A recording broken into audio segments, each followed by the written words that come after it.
Good morning, world. Good morning, Nigeria. Good morning, Lagos. Good morning, everyone. And welcome to another exciting episode of your favorite female centric program, Up You with Ezinne. How are you all doing? It's our last episode in February. Yippee! I need to buy a shekeri. Oh my God, this year is really leaping. And I hope you are also leaping in bounds yourself. Mhm. Our theme for February is empowering bonds. When we have empowering bonds in our lives, they remind us that we are not alone in our journey and that we have a network of individuals who believe in us. We have tried to show this all of this month of February, that we do have bonds, and then it's our job to empower them so they can serve us in ways that are meaningful to us.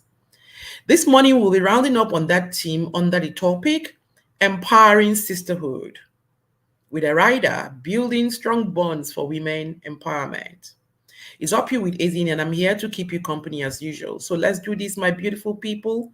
Finding self, finding purpose. My name is Ezinne Kufrekanem, and I'm your host.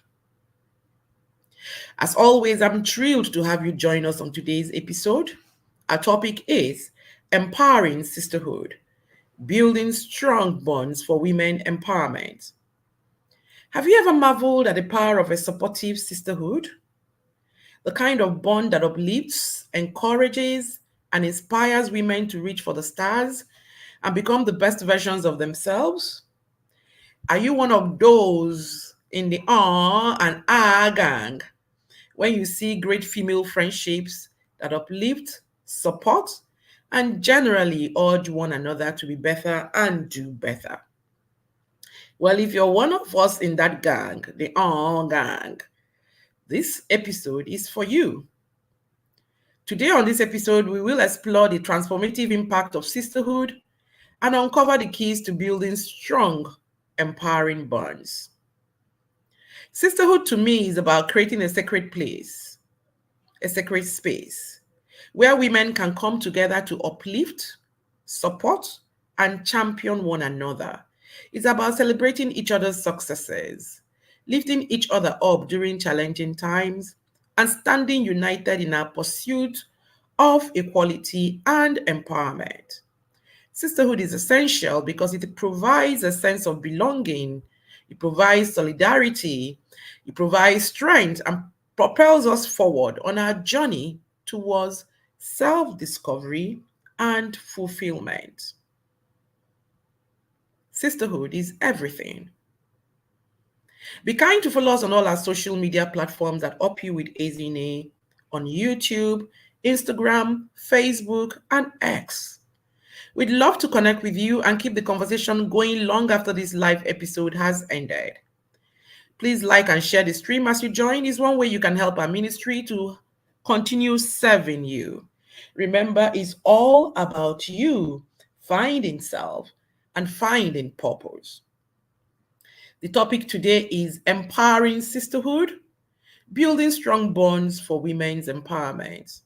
May I remind you that all episodes of Up You with Ezinne are on our YouTube channel, on our podcast channels at Up You with Ezinne. Be sure to follow us so you don't miss a thing.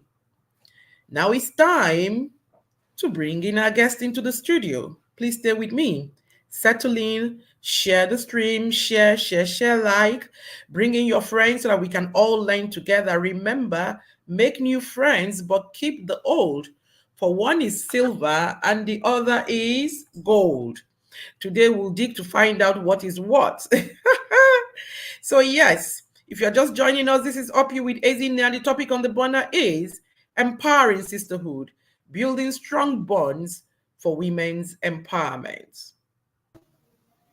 Our guest today is Bisi Adebayo. Bisi Adebayo is a dynamic woman of many parts. She bagged her law degree from the Obafemi Awolowo University, Ile-Ife, and a master's in international business law from the University of Cumbria, United Kingdom. She's a versatile lawyer with over 30 years work experience spanning maritime practice, commercial law, and a decade-long foray into the financial services sector, where she at various times had responsibility for the legal, marketing, credit, and asset trading and intermediation functions for Associated Discount House Limited. She is an avid auctioneer and real estate practitioner. She currently presides over real estate derivatives as CEO. She's also an executive director of Main Auction House, a faculty member of the Auction School, and partner in a law firm she co founded with her husband of 30 years. Wow. Bisi is a certified LMP practitioner, a member of the Faith Based Counseling Institute of the USA, and has been a marriage counselor for over 2 decades. She is also the author of Far Above Rubies, A Woman to Woman, a must-read for all ladies, single or married. As a way of giving back, she founded an NGO called Bisi Adebayo Networking Gems, Bang, and currently partners with Action Aid and Global Affairs Canada on a 4-year women's voice and leadership project in Lagos. The NGO also runs a partly virtual platform through which she shares and engages with about 150 women regularly and in very practical terms. She's a mother of 4 adult children and a grandmother. Ladies and gentlemen, world over, wherever you may be, please join me in welcoming a very distinguished guest today, the Bisi Adebayo. Good morning, Bisi. How are you? Thank you so much, Ezinne. I'm fine and I'm delighted. I'm excited, almost somersaulting on my seat, you know, just happy to be having this time with you. Thank you. Thank you so much for coming and honoring our invitation. I really do like your profile. It says you engage regularly with, among other things, so it says you engage regularly with about 150 women and in very practical terms. So that gives me an idea that we are going in for gold today because you're going to give us some practical things to help us build our lives. Well done. Well done. Thank you. Thank you so So, are you much. ready? Shall we roll? Yes, I'm ready, Ezinne. I've been ready for you. That's a good one. So before we go on, if you're on the stream, please like the stream, share the stream, invite your friends in because honestly, uh, guys, if this was a paid for, you know how much you're going to pay. You're going to get stuff that will help you rejig your life, rejig your bonds, strengthen your bonds. I assure you, because I know this for a fact. So share, share, share. Let's bring in people here and let's make it worthwhile for our guests and also for ourselves. If you're just joining us, this is Up You with Ezinne, and the topic on the banner is. Can somebody type for me? Can somebody type the topic on the banner if you know? Well, the topic is empowering sisterhood, building strong bonds for women's empowerment.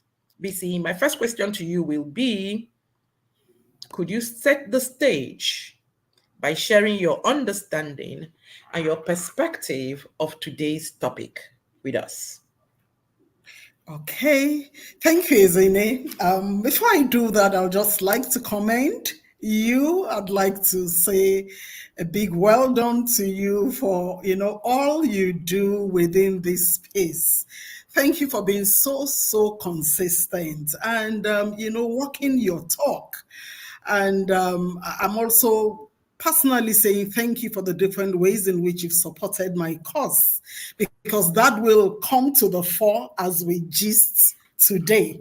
And so when I saw the topic empowering sisterhood, I said to myself, I mean, there's no other person to lead the conversation than you, because I've seen you display that over the years. You have a strong bond of sisterhood, and I'm glad to say you're also one of the women within my sisterhood space.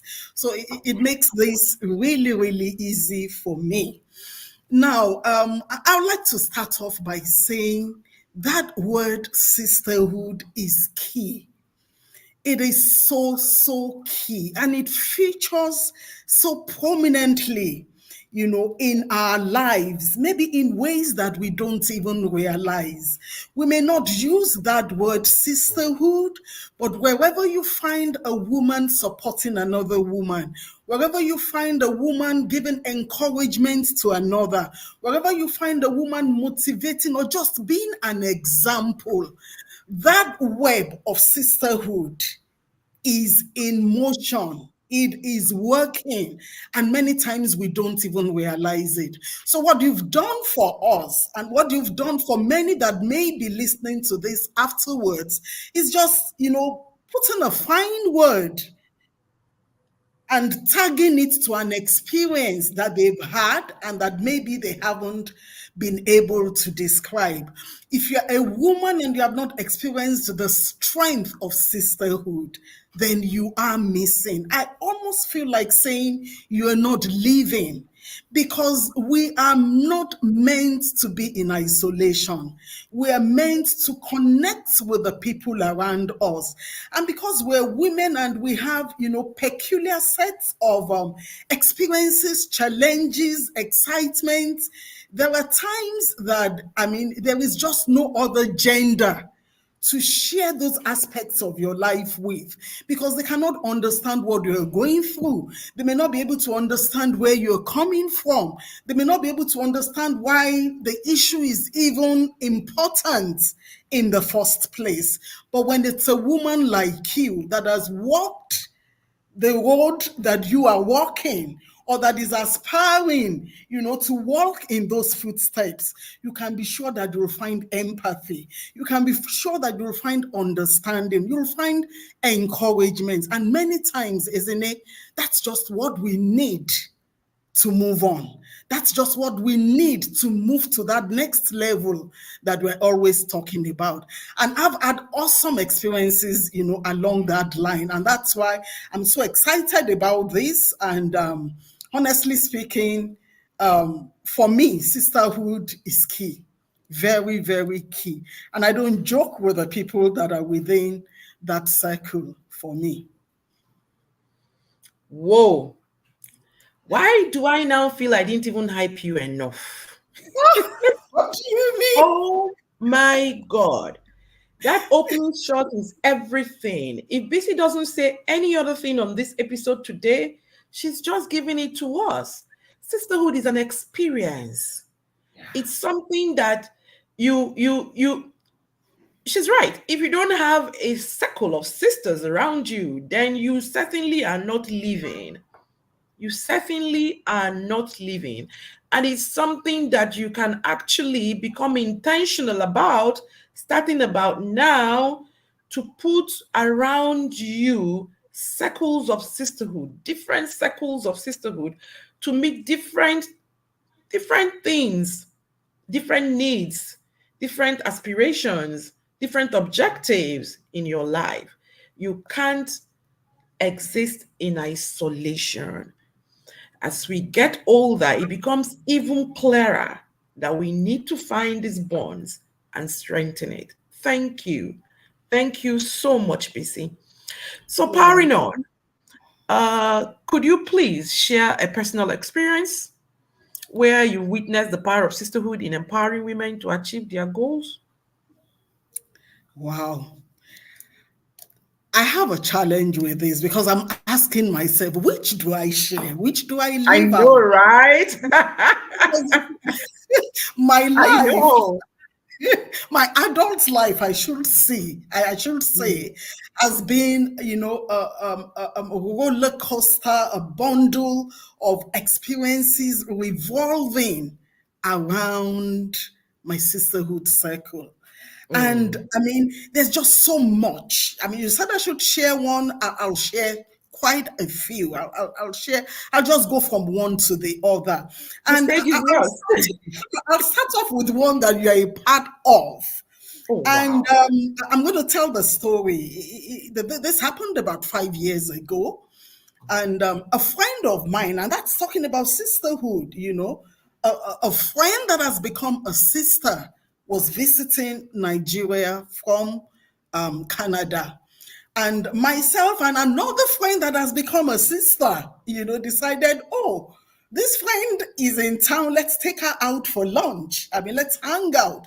And that's Mm-hmm. something we need to do as sisters. If you Mm-hmm. don't find time to hang out with your tribe, with the people within your circle, I don't know, you'll burn out somewhere along the way without even realizing it. And so we went on this lunch date somewhere on Isaac John, Ikeja, GRA. And we were gisting. We're just gisting about our lives. We're just gisting about, the future, the need to plan, the need to, to be prudent, the need to be empowered. And then we said to ourselves, why don't we get a group of friends, within our scopes of influence together? And why don't we start collectively saving towards the future? You said bonds that empower. We were thinking of empowerment. We were three good friends and we decided, open this up to other women. Because we're saying to ourselves, hey, the way the economy is going, this was 5 years ago, the economy was pretty good in retrospect. If I'm going to think in retrospect now. But then we felt like, oh, things were going haywire. The dollar was going out of control. And it was still at 300 and something then. At the time, yes. It's 5 years ago. And then we said, let's gather a group of women together and let's start saving. Let's save for 5 years and then maybe 10 years. And as we save this money, we're not going to touch it. We'll put the money in dollar-denominated assets. So we contribute an naira on a monthly basis, and then we change it into dollars, and then we have, we invest in assets that are, and we started off. And Ezinne, you are a part of. As a matter of fact, you gave us the name that we eventually used. You coined the name for that investment club.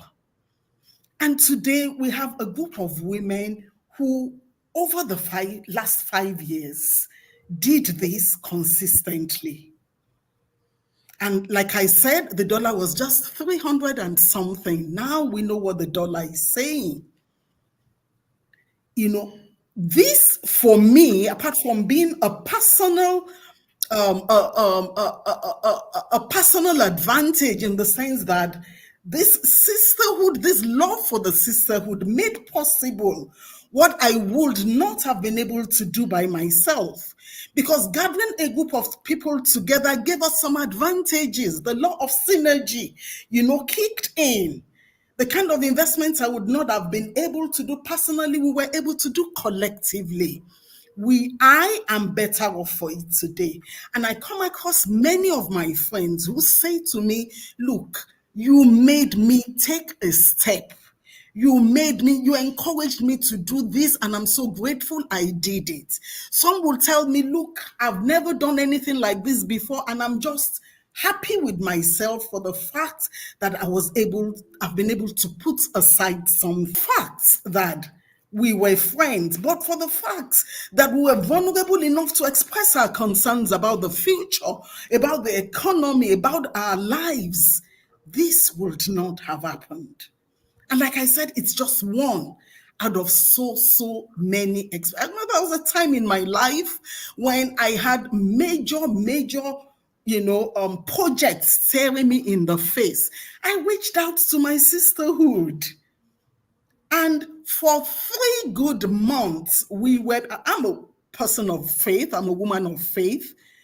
And for 3 long months, if not 4 months, we were meeting practically every fortnight, at times every week, to pray about those situations.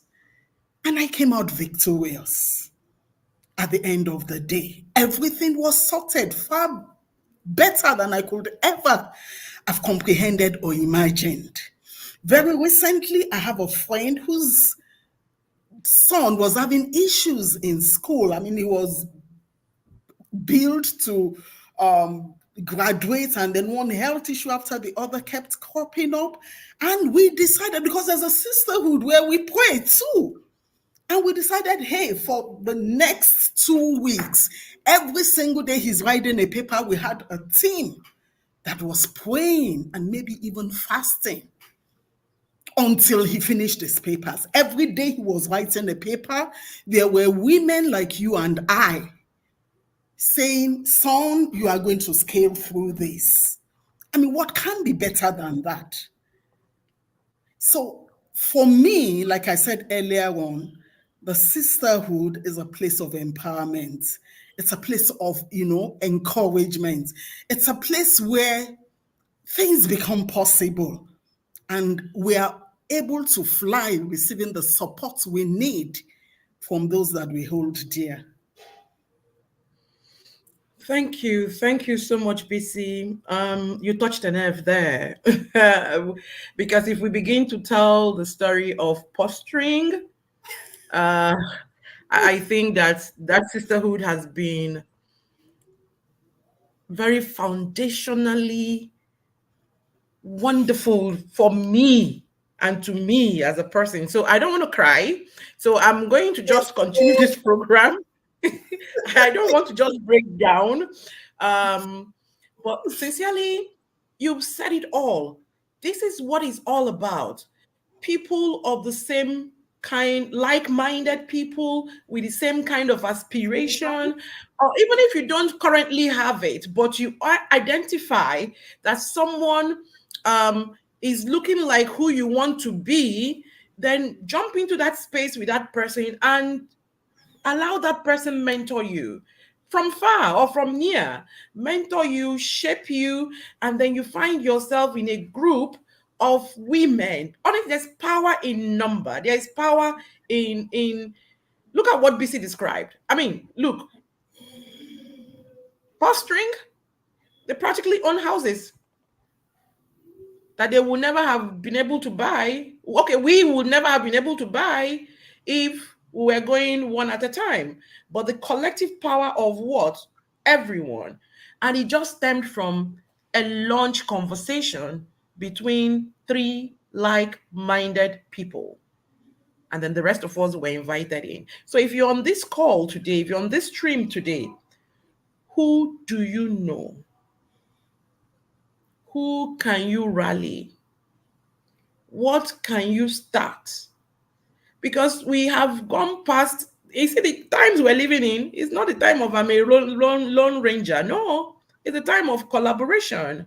We're all running together so that if we do have a fall, we are all cushioned. If we do have a leap, we are all going together. And that's what sisterhood is all about. Thank you, BC. Thank you. I Yeah. love that final example you closed with, the one where everyone pitched in for that our son. Because it is, you see, what sisterhood does, it is no longer her son, your son, it is our son. Yeah. Because when your son succeeds, you are happy and you're my sister, and I Yeah. am happy your son Yeah. has succeeded. So we all pitch in there and we do what we need to do. If it's pray, we pray. If it's fast, we fast. If it's admonish, we admonish. But the fact is, we're each going to be pulling each person up. That's what the scripture means by iron does what? Sharpens iron. Thank you. I told you people, I didn't hype BC enough, honestly. I told people it was going to be very practical, and now we're getting it. All right, BC. What Yeah. do you believe are the key elements of a strong sisterhood? And how can women cultivate these bonds in their personal and professional lives? Some people will just say, I can't get on with women. I don't do women. I prefer men. Women, their wahala is too much. They do so. For those who are succeeding at this sisterhood, yeah, how are there some practical things that we can do? Yes, yes, there are. And you see, from all I've said previously, I might have inadvertently, painted a rosy picture of this sisterhood. But the truth Mhm. of the matter is that relationships need cultivation. They Mm-hmm. don't happen overnight. They don't take root, grow, and flourish without attention. And so we must be mindful of the fact that there are some people who can be a bit impatient. And that's when you hear stories like, oh, I don't do women, or I'm not keen anything women. There's always too much drama. And some will even tell you, look, I don't have a friend. I don't have a friend. I just keep to myself. I'm too old to be making friends now. And I That's the one I still heard tell lately. them it's not healthy. It's not healthy. I get worried when I hear a woman say, look, I don't have close friends. And I'm like, on this side of the planet, you need them. You need them. And so the reason why many times, we refuse to put in the effort that is required to build relationships is because we're impatient. Number two, you can't expect a perfect human being anywhere. You are not perfect. So I say to the people within my space, learn to make excuses for your sisters. I personally live by that mantra. It will take a long time before I take offense because I will make excuses. At times, you don't even know what people are going through. You don't know where they are. You don't know what is going on in their lives. I mean, we all manage to look the parts. You You look know what nice. I mean? Does it work? But there are times people are going through a tough time. And so your reactions, the reactions you get may not be what you are expecting. But can you please make an excuse for that sister? And then we need to be mindful of the fact that we are different. Our personalities are different. There's no friend that can tick all the boxes. So for Mm.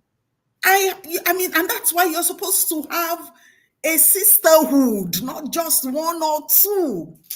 So when it comes to career issues, I know who to go to. I built some bonds while I was, in the career world. There were those who mentored me, and one in particular has remained a big sister. But we met while I was building a career. And so when it comes to issues that have to do with my career, I know who to go to.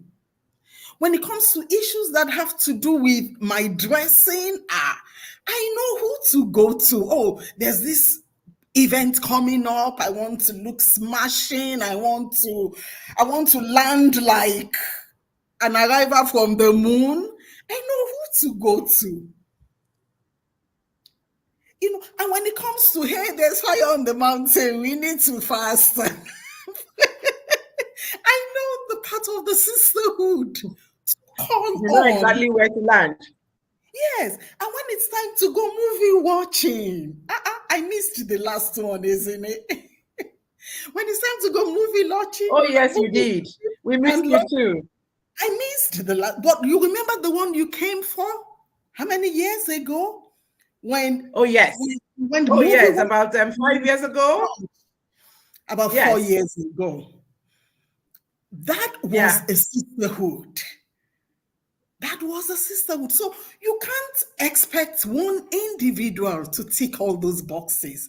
So you need to understand the strengths, the capabilities, the exposures, the experiences of the different people within your sisterhood so that you're not placing expectations that are unreasonable on them. You know, the one that by nature is a social butterfly. You know, the one that is almost a recluse. I mean, you don't take offense if she doesn't show up for your event because you know, I mean, it will take the grace of God plus a little bit of prayer and fasting to get her To out make of that the one door. move. That is Yeah. just who she is. So we need to be mindful of the fact that we're different and that we are at different junctures. You know, the one that is still struggling with school fees and will tell you, sorry, include me out of that event. I don't even want to hear about it. Because you know what she's grappling with. You know, the one whose parents are elderly and are almost quote and unquote a drain on her resources. I mean, we need to understand where we are all at. You know, the one that is done and paying any school fees, and the money is, rushing in and there's really no major projects.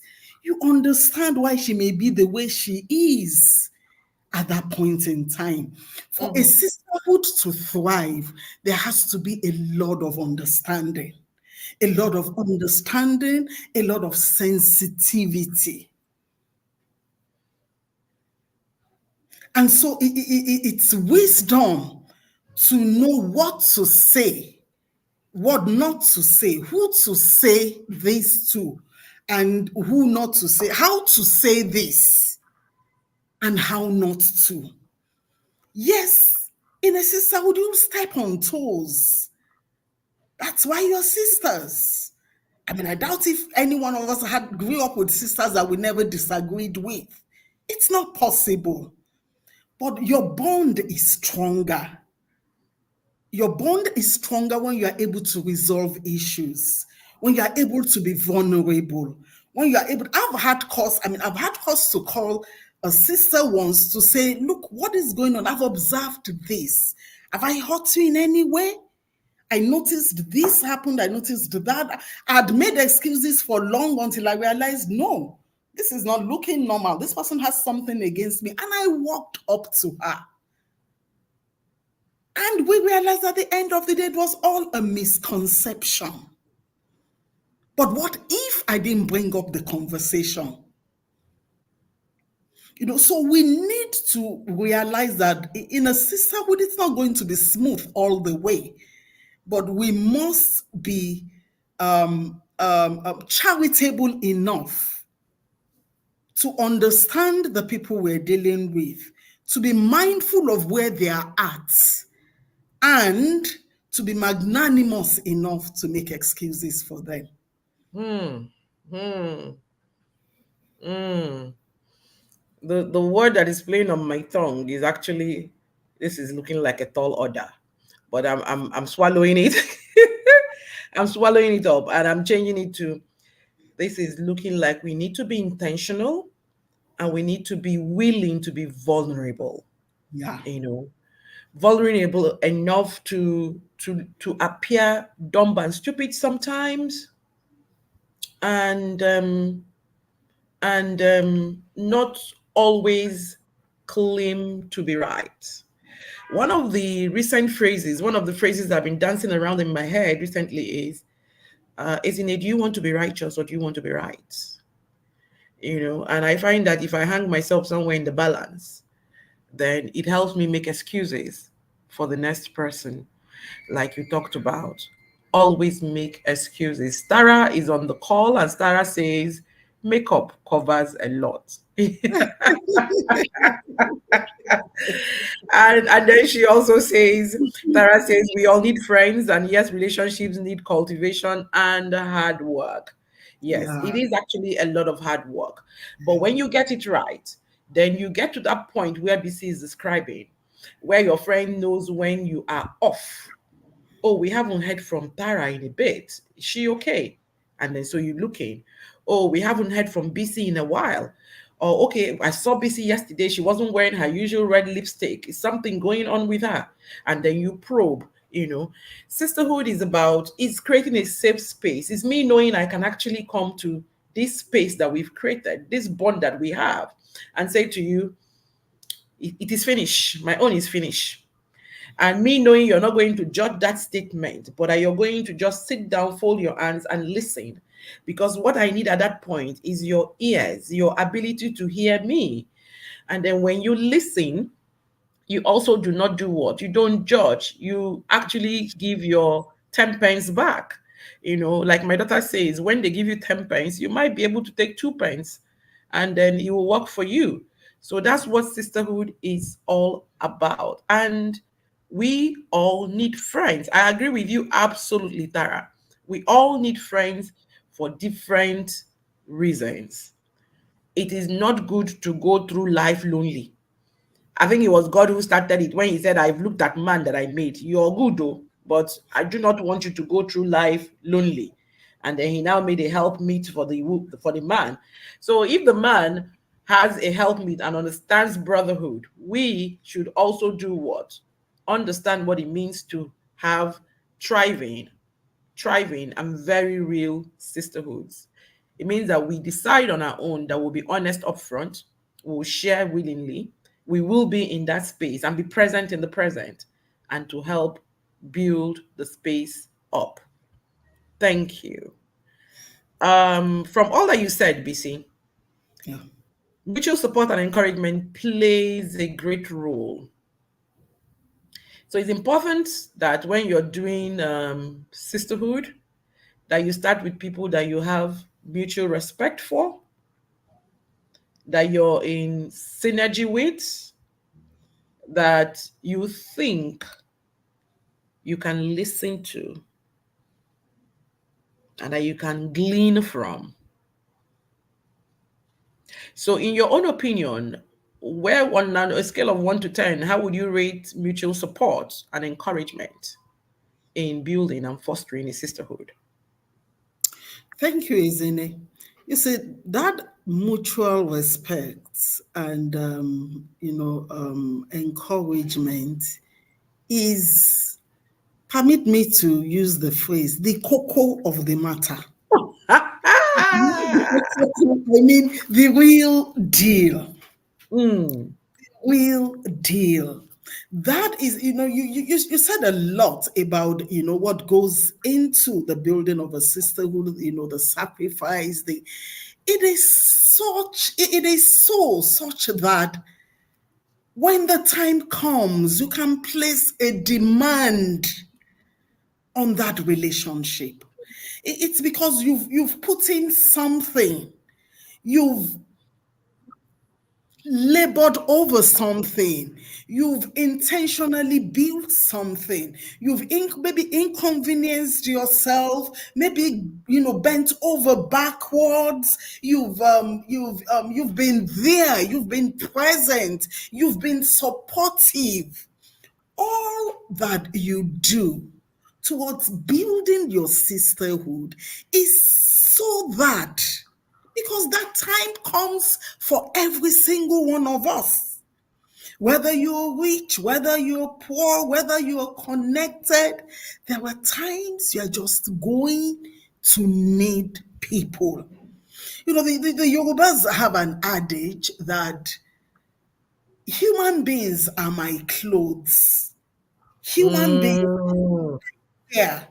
It's human beings that cover your nakedness. It's human beings that that rise up to the occasion in your times of need. And we're all going to get to that place where we would look back and would expect to find a strong support. But if you have not built one, if you've not built a network, if you have not invested into one, if all your life you've been aloof, sitting on the fence, it won't stop that day. It won't stop that season from showing up. The season mm. will show up. And the issue is going to be, what do I have? Who do I have? Who can I call on? And so many times when you are building your sisterhood, At times you're not even it's not a conscious thing. You're just, mindful of the fact that we cannot be an island. And as long as you're not an island, as long as you're relating with other people, there will be the need to invest into those lives. And you may just be doing it for the moment, but the future definitely will come. And that's when you'd realize all you were doing then were actually investments and not a waste of time or a waste of your resources. So that support, that encouragement is the dividend, because when you need it, you will get it. And many times you get it in manifold proportions. And you become so overwhelmed. You're wondering, where did all this support come from? I mean, how did this happen? It's just the law of life. It's the law of life, and it will happen for us all. So that support, that encouragement is key, and we should be mindful of that fact. Brilliant. I've always held this position that it's easy to tear down than to build up. And usually, when you find people who tear things down, they haven't really built anything in their life, because a lot build up something from nothing. If you've taken pain and taken time to build up something from nothing, then it's difficult for you to go into the tear down or pull down syndrome, which women are often accused of, because women were pretty complex and simple at the same time. When we come into doing the comparisons and doing the competitions, your scarf is bigger than mine, your husband is better than mine, your car is better than mine, I speak better English than you. In fact, my spaghetti tastes better than your own. I mean, you'll be amazed at the mundane things that we come up with that, that can tear us down or tear our quest How, for how can you building thriving sisterhoods down. how can you forget my bum bum is bigger than yours? Isn't it? Oh, no, we don't use that one now anymore because there's BBL in the market. I feel attacked. I feel attacked because my bum bum is actually very bigger than your own. Okay. Okay, now that we've had a good laugh, yes. How can women navigate, all these will I call them challenges, or will I call them pitfalls or pitholes, such that competition and comparison within sisterhoods will not scatter the sisterhoods that we're trying to build. Thank you. That's a very valid I question. didn't add envy. I did not add envy and jealousy there, but you can put it in the mix. I'm glad you're Mm, asking these questions, because you see, we need to be real. We need to strip, to the bones this concept of yeah. sisterhood. So we don't build castles in the air or paint the picture that, Mhm, I mean, there's perfection within that system. And so, yes, all these things in any relationship, in any units of people, even within the family system, they creep in if we're not careful. They creep in, they take roots, and they threaten, you know, to to take over. But you mhm, see, one thing we must be mindful of is the need to build maturity as you build your sisterhood, the need to build maturity. And you see, maturity means that we're able to own our stories, we're able to own our journeys. We're mindful of the fact that our journeys are totally different. And so your skill set, your abilities, your tendencies, your persuasions would likely be in the flow of your assignment, your purpose, the reason why you are here. When you started off the show, Ezinne, I said to myself, oh my God, why can't I be this fluent and confident? I mean, the way you started it out, you didn't miss a line. Everything was just, it was like, Ezinne was born to do this effortlessly, seamlessly. Do I hold on for you? Isn't it? It looks like you're disconnected. No, I'm here. Go ahead. Bisi, I'm Okay, here. Go ahead. thank you. But that is why you are doing what you're doing. I can't do it. You are the one equipped for it. Even if I'm going to do it, it won't be in that style. It won't be in that manner. Look at the way you called your name. It's in the name, the way you called it was like, now this name make me feel like this. This same name that but Mm. that is your journey. And we need to realize that there will be the not so palatable aspects of our journeys too. Courses that we're called to bear that no other person could have borne. And so when we're mindful of that, there will be less jealousy, bickering, and comparisons. You just, okay, yes, I like this about this person. Oh, you are so blessed, you are so lucky. But you know, deep within you, that your time will also come. You know, deep within you, that, I mean, if I rejoice with a sister today, it's just a matter of time. That cycle, it will go full circle again. And they would also rejoice with me. If I stand up in a sacrificial way to support one sister today, I know my turn will come one day. And so when we're conscious of that, there will be, there won't be that tendency.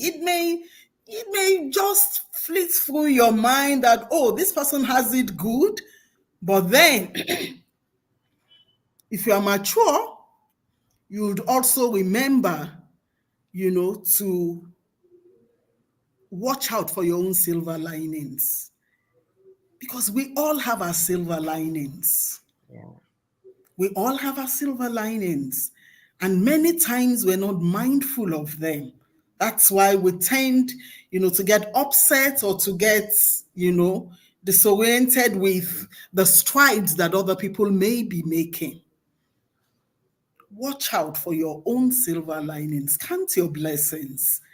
And you'll discover that, yes, I also have it good in so many ways that may not even be obvious to many people. Absolutely brilliant and amazing, insightful response right there, Bisi. Yeah. In fact, I laughed so much that I was like, okay. Said the way I called my name. Yes, please call it again. Oh, yeah, I love my it. name is Ezinne Kufre. That's my Come identity, on. and I wear it so well. Okay, so what BC has actually said today, which is making me extremely very happy, is the fact that every single one of us, so long as we stay the course, we will eventually have our day in the sun. Yeah.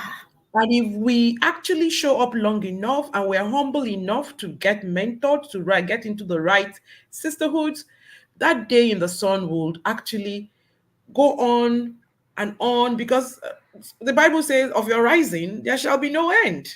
you know.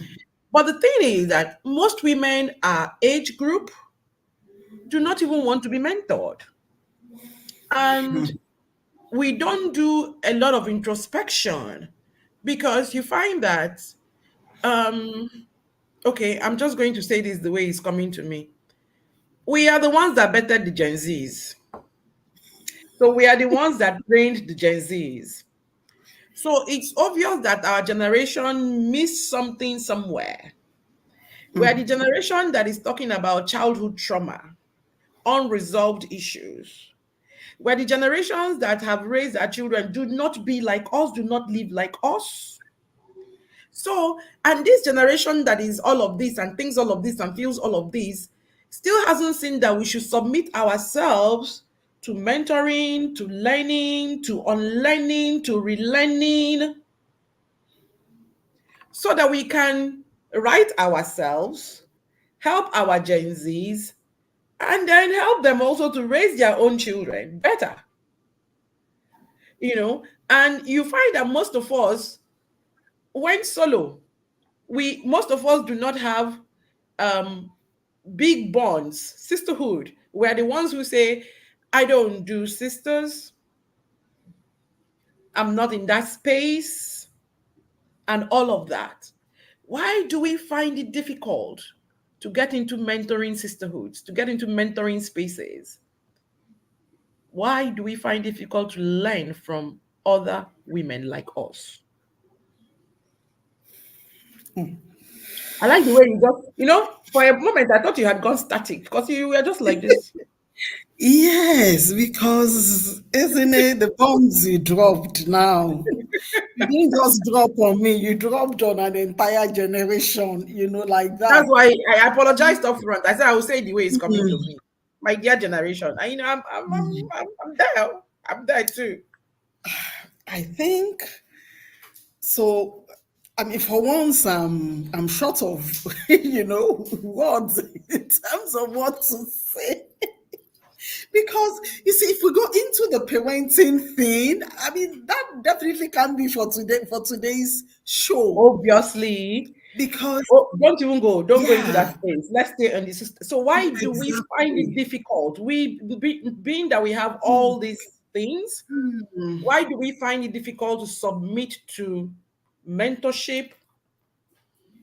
Okay, so To the maybe the picture of mentorship that had been painted for a generation, especially depending on the space within which we operate, might have been faulty, might Mm, have been such that the average woman out there would be wary of. And I'm trying to be factual, I'm trying to be real. Um, you see,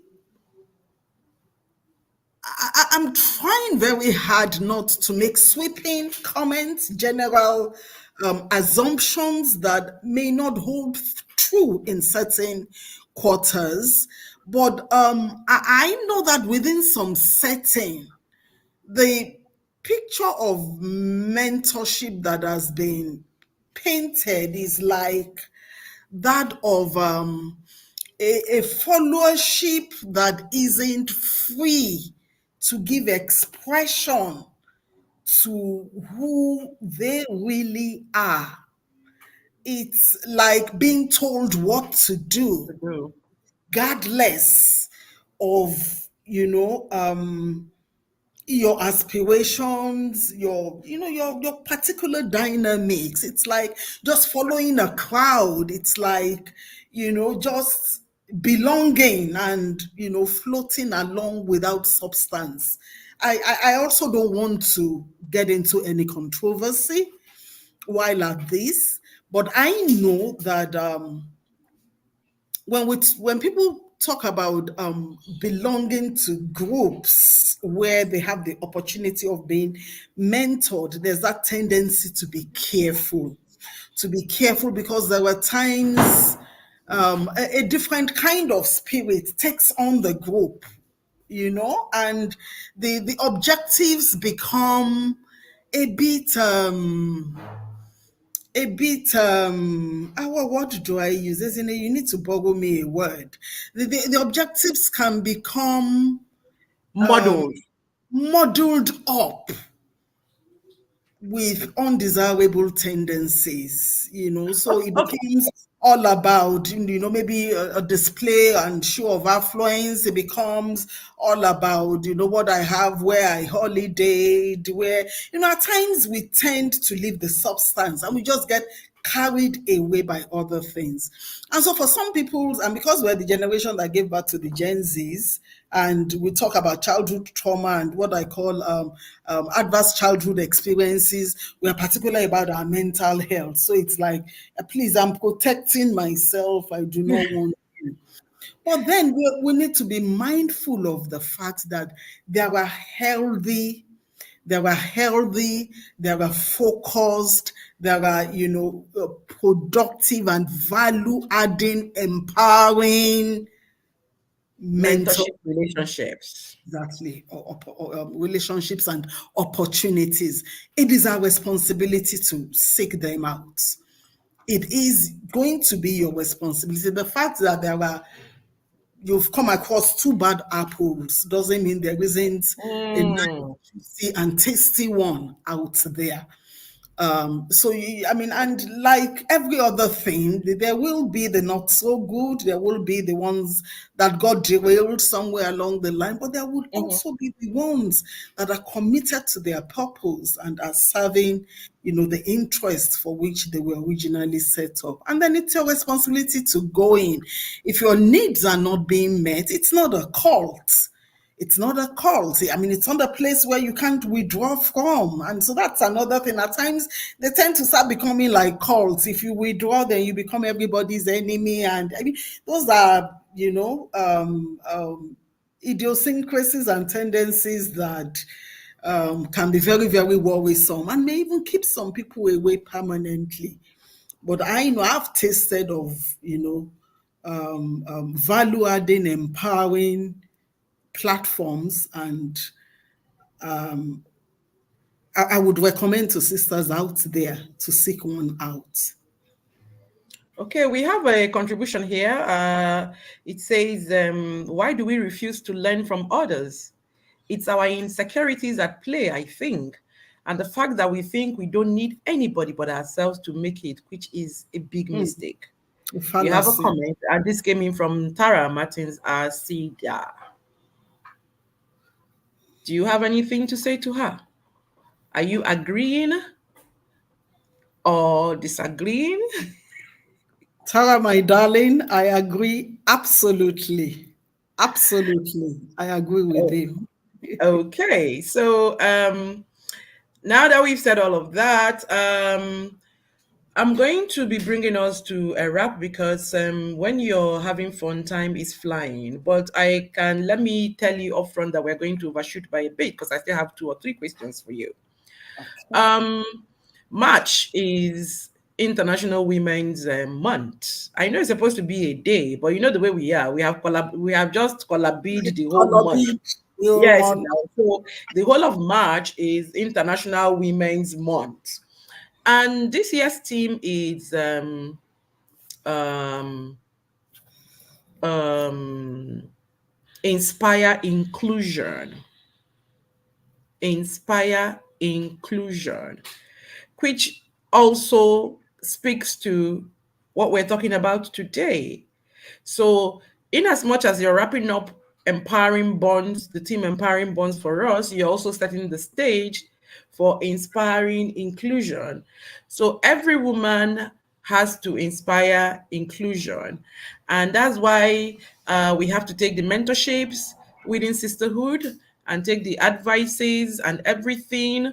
The people, women who are serving as mentors, you need to understand what it means to be a mentor, and then to do that um, matter of factly, without putting anybody down or appearing to be condescending to anyone or anything of all of this stuff so that women can actually learn. So now, my question to you, BC, is how can sisterhoods actively work to amplify the voices and perspectives of marginalized women, ensuring inclusivity and diversity within our circles, so that when we come to our sisterhood, we are not all the same? Thank you, Ezinne. So,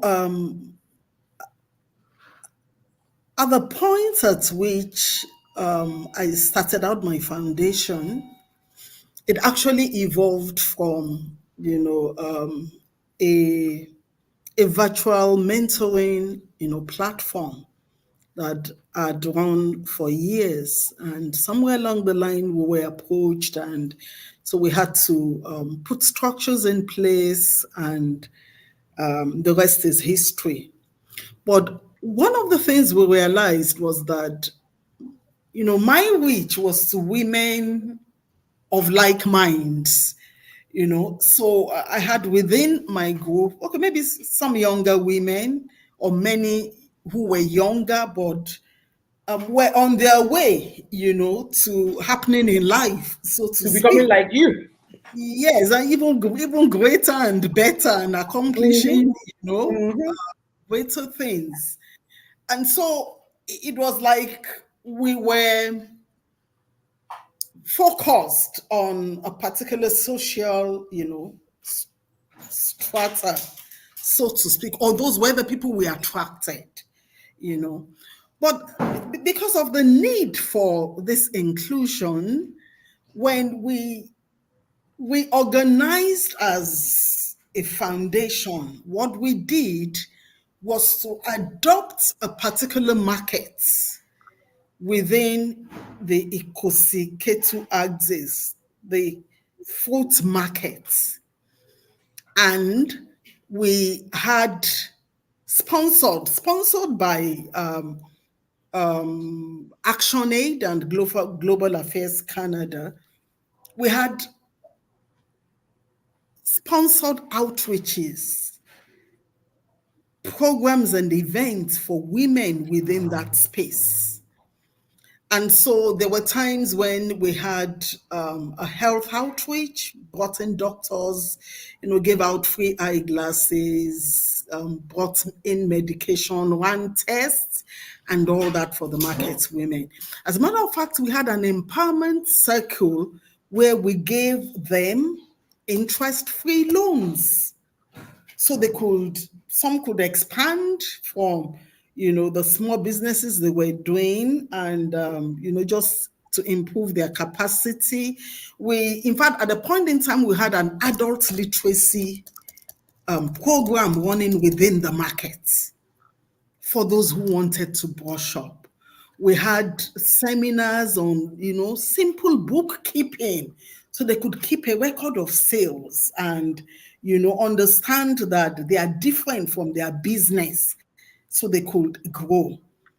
And so we have those women that we also reach out to. We also had schools, schools that were also going to schools to give seminars on personal hygiene and SGBV awareness Mm-hmm. to young, vulnerable girls who, in many instances, did not know, knew next to nothing about the fact that they could be exploited, or they were being exploited, or they need to protect themselves. And I remembered we were going with hygiene packs, sanitary towels, teaching them how to use it and all that. Now, the reason I'm saying this is so that we should be mindful. Women groups, or wherever we may be, whatever our focus may be, we should extend downwards. We should extend to empower those that may not necessarily be able to stroll into beautiful, well put together events.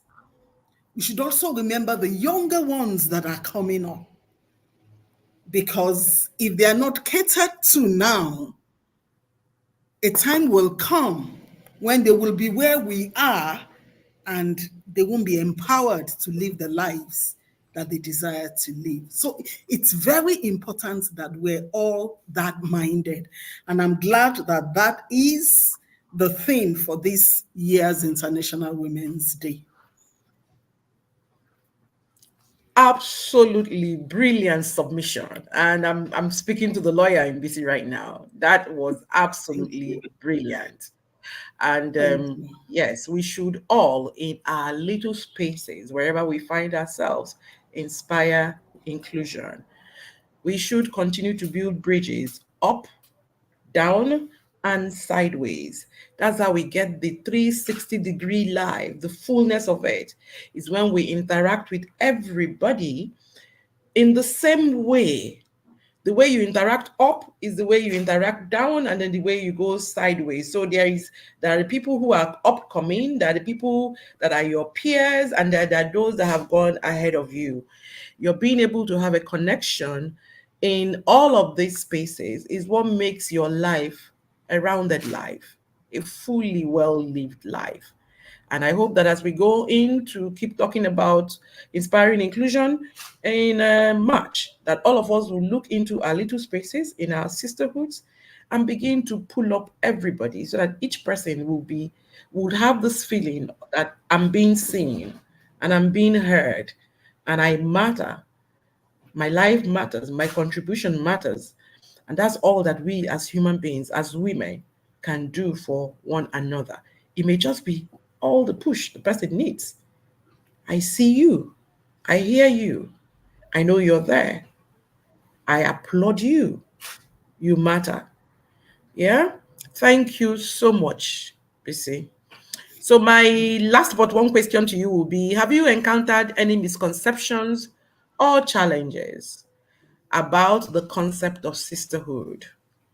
And how did you address and overcame them? Okay, so you said for as long as you're dealing with human beings, there will always be issues. And because our personalities, idiosyncrasies, temperaments differ in so many ways that at times it can be challenging. I'll be quick to admit that. But you see, when you're mission minded, I mean, you focus on the objective and not the distractions.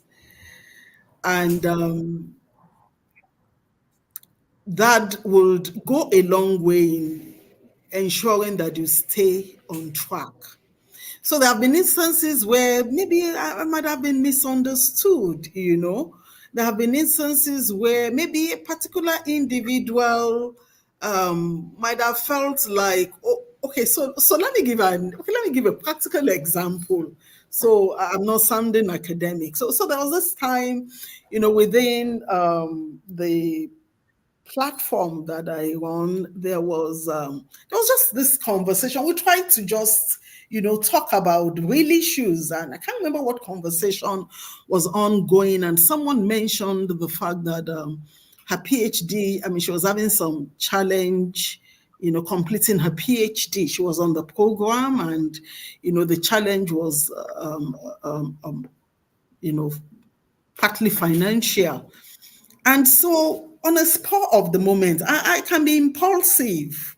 You know, on the spur of the moment, I was just like, look, let's push the sister through. You know, who? I mean, let's do a contribution. Who has extra? You know, and I led, you know, by stating what I was going to contribute to that project, and other sisters followed suit. And at the end of the day, we were able, to help the individual with, a bulk sum. And then a few days down the line, or maybe even same day, or somebody else sent a message saying she was also going through a similar thing. And I was like, well, I didn't know. I mean, and I'm sure she felt like, oh, you did this for this person. And, you know, and I was like, well, I didn't. I mean, I wasn't aware. If I was aware, I would have raised the two together. And at the same time, I was also being mindful of not becoming a burden on the larger group. Okay, so how do I go back a day after to say, oh, there's somebody else? Everybody come and start contributing. Because I'm also conscious of the fact that those who gave really didn't give out of abundance. Their giving was sacrificial. So anybody observing that, from maybe outside of the group may feel like, oh, it's favoritism. Not them. Said another person was not assisted, you know. But luckily, I mean, I was able to sit this individual down to say, look, even I gave out of my need. It wasn't as if I had excess. It was just a spur of the moment decision and it worked. If somewhere down the line, you still have this issue, maybe we'll come back to it again. And now that even reminds me, I should get back to her to find out how far, because now that we're discussing, I realize I haven't done that.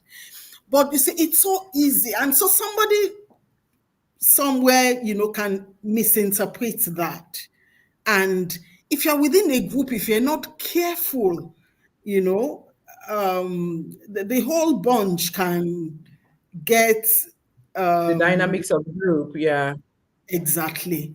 So it is important that at every point in time, you are as plain can be, and you do not, show favoritism. You do not in any way give the impression that one tribe is favored above the other, because it's a mixed multitude, And so it behoves on the leadership, to go the extra mile, such that if and when the time comes, you can stand clean and you can be justified.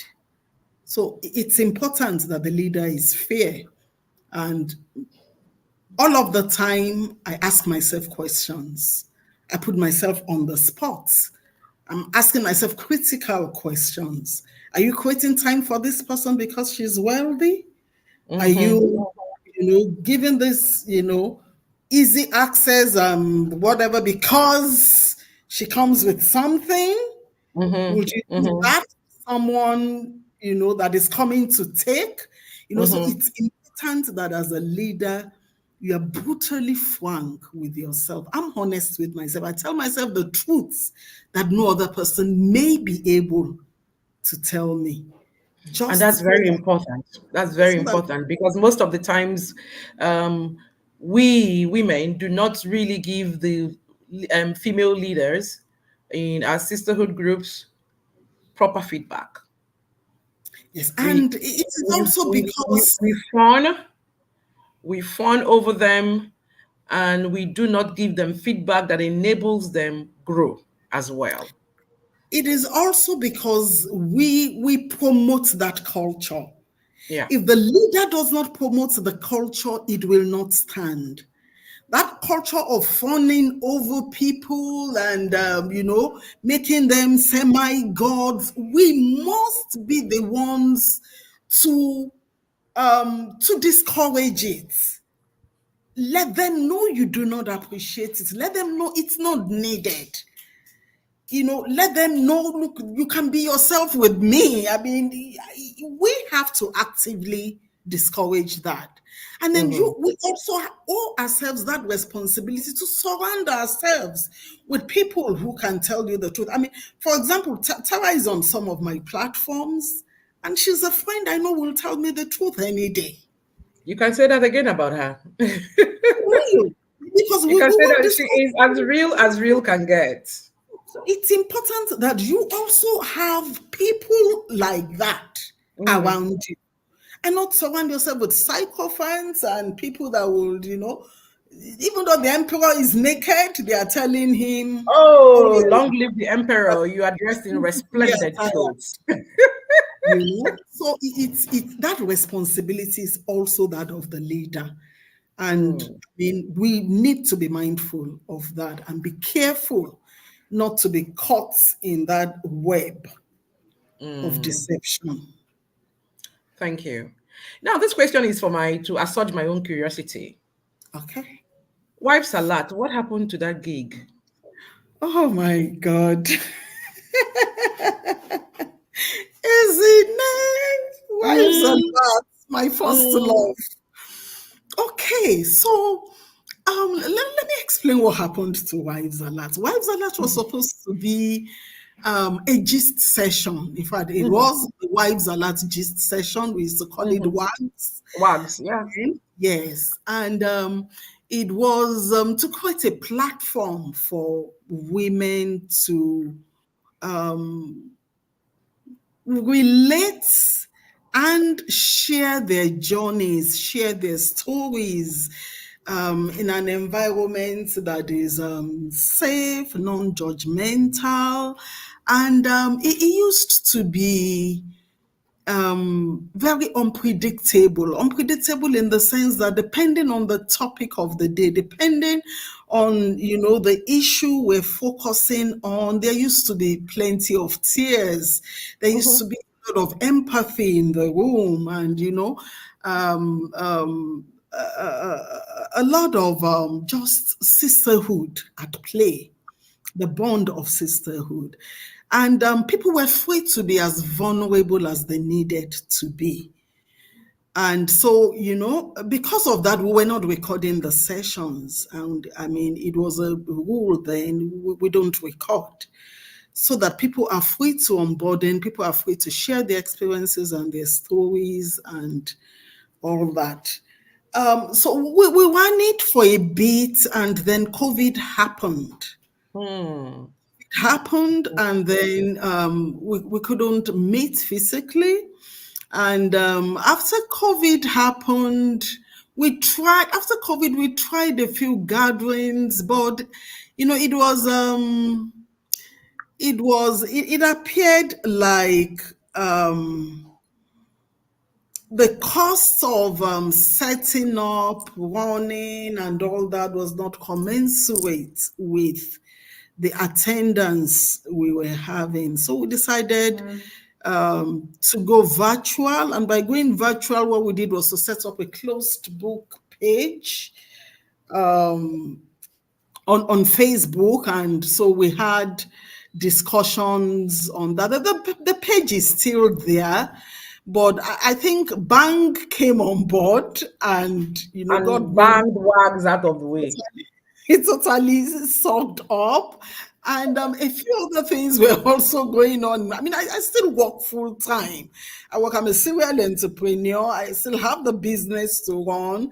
And so I'm looking forward to retirement. Maybe when I retire, I'll be able, to give undivided attention to all those platforms. But somewhere along the line, Bang and Wags will merge. I mean, Bang is just basically, the mentoring part, and, the foundation, and, the platforms. And Bang has grown. I mean, we have platforms in the UK, we have in the US and Canada, and I mean, the communities are thriving. We Our mentoring sessions have reduced a bit too, but I mean, there's ongoing, at least on a weekly basis, we relate. But I'm looking forward to retirement, honestly, because doing all those things together with my I mean, the businesses that put bread and butter on the table um, has been really challenging.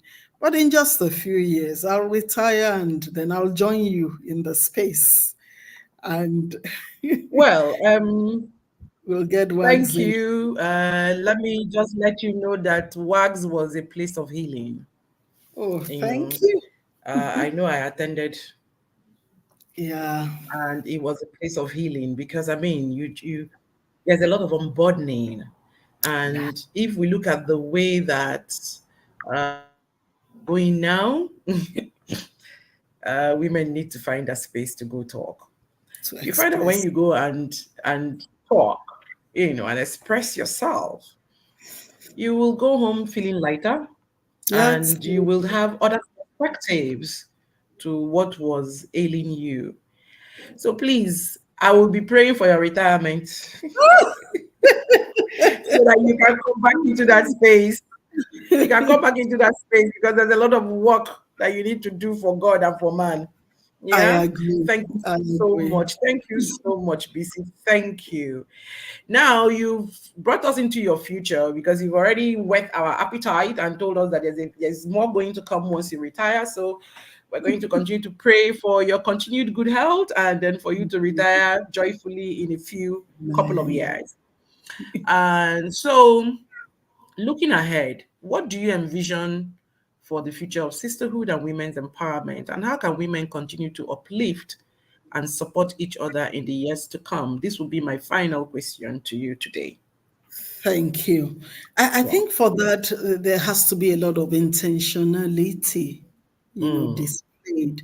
And when I Mm. say intentionality, not just by individuals, but by, different, what I'll call organized groups that exist by reason of the fact that maybe people work together in a particular place. Maybe they come from a particular part of the country, maybe by reason of the fact that they attend the same church, maybe by reason of the fact that they went to the same secondary school. Wherever we find women in clusters, there should be that intentionality to build sisterhoods. It should go beyond the primary reason for which those groups, were started. There's just there's always just that need to be intentional about giving support and encouragement because that's where it starts from. There's going to be a point in time within every group, every unit, every cluster when someone will appear to be the weak link, where Mm-hmm. someone would need for others to stand up for her. Yeah. Once it gets done, the first time it gets done, what you are communicating to others is there is hope. What you are communicating to others is if it were me, this is future support Mm-hmm. waiting to rescue me. Mm-hmm. And Mm-hmm. so when we are deliberate and intentional, it's like an organism. It will grow. It will find its own ethos. It will, a leadership will evolve. I mean, the prayer is just that we find someone with the right heart to lead the process.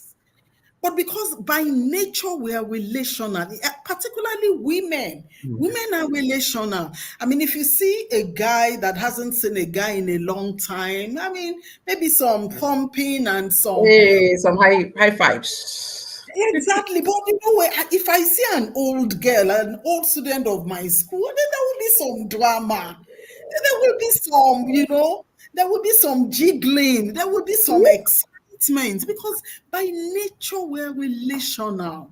We build relationships. We build communities. Women are builders. And so we should allow that aspect of, the innate qualities, our God given potentials. We should allow them manifest in the positive wherever we find ourselves, in clusters or in groups. It can start off with a book club. It can be a Bible study club. It can be, it can be a monthly girls hangout. whatever it is, you know, you have a propensity for, draw other women around and get them into that, and then make sure that support and encouragement is in abundant supply. You would have gone a long way in getting a woman out of misery's way, out of harm's way, Mm-hmm. and giving Mm-hmm. hope and encouragement to someone on her journey. Whoa, that is profound. For a moment, the eloquent Ezinne wasn't eloquent again because you profoundly took away my speech. Thank you so much. Thank you, BC, for coming on this show today. You have actually shared a whole lot of wisdom nuggets here, and you have shed so much light on why we should have sisterhoods and why we should work to build sisterhoods and why we should empower the sisterhoods that we have built. And I like your closing remarks. You said, start from your similarities. It doesn't matter what brings you together. So long as something has brought you together, could be an old girls association, it could be that you're from the same place, it could be that you're in the same church, it could be a book club. Anything that brings you together, say to yourself, what else can we do from this point? So it's not just you're just there jaying and nothing is coming out of it, in the sense that you are not growing as a person, you're not helping another person grow as a person. You're not helping another person put together a tidy future. You're not helping another person become all that they can become. You are not mentioning anybody's name in rooms where they can't enter. You are not sponsoring anybody to. I mean, BC just gave us the whole examples today. If it's sponsorship, she gave an example of it. If it's mentorship, she gave an example of it. If it's hand holding, she gave an example of it. If it's standing in the gap for someone else, she gave an example of it. If it is helping people build for the future, she gave example of it so that we can all look forward to retirement. So all the things, all the elements that sisterhood should have, in all her examples today, she mentioned them. Can it get any better? We have the blueprint now to run, to use and run, and go and build strong sisterhoods for ourselves, starting from where we are right now, currently. And while we're at it, we should make sure that we include people who are not in the same space with us. So thank you again for coming on the show. You're welcome. It's been an amazing time for me too. Yeah. So dear up you women, what am I taking away from this discussion today? Never underestimate the power of sisterhood. Whether you're a mentor, a friend, or a supporter, your presence and support can make a whole lot of difference in someone's life. You better believe it. Like we say in church balance or in spiritual speak, your destiny is tied to other people's destinies. So you can make a whole lot of difference in someone's life. So let's continue to uplift, let's continue to encourage, let's continue to empower each other, knowing that together we are stronger and we are unstoppable. You can't you can't break a cord of sisterhood. No, everybody won't fall down at the same time. So there is somebody that will still be standing. The weakest link today may not be the weakest link tomorrow. That's what sisterhood is all about. And so this is where we wrap today's edition of Up You with Ezinne. But before I go, I need to say hello to Adebayo Dumfa. Thank you so much for coming on the stream. Tara, thank you for coming on the stream. Abraham, thank you for coming on the stream. Um, Adebayo, yeah, thank you for coming on the stream. And lots of other people, everybody on Instagram, everybody on YouTube, thank you for coming on the stream. So this is where we wrap today's edition of Up You with Ezinne. It's been another amazing one, like Bisi attests. So please follow us on all our social media platforms at Up You with Ezinne, and put on your notifications. Make sure you get copies of our books. Up You and When Adversity Strikes Fight. Make sure you also get copies of Bisi's book. You must read Woman to Woman. You must. read that book, so that you can begin to understand what you need to put in place for your life to thrive and be all that you want it to be. Big up to everyone that is involved in making this magic every week. Starting with you, our dear listeners and our guests, the amazing UpYou team. Do join us next week for another captivating edition of UpYou with Ezinne. Remember, my dear women, together we rise. Until I come your way next time, you just stay good and remember it's up you. My name is Ezinne Kufurekadem and it's up you from Bisi and I. Bisi up you, up you, up Hope you. you, Bye Ezinne. bye, Thank everybody. you, God bless you. Bye. God bless Bye. you too.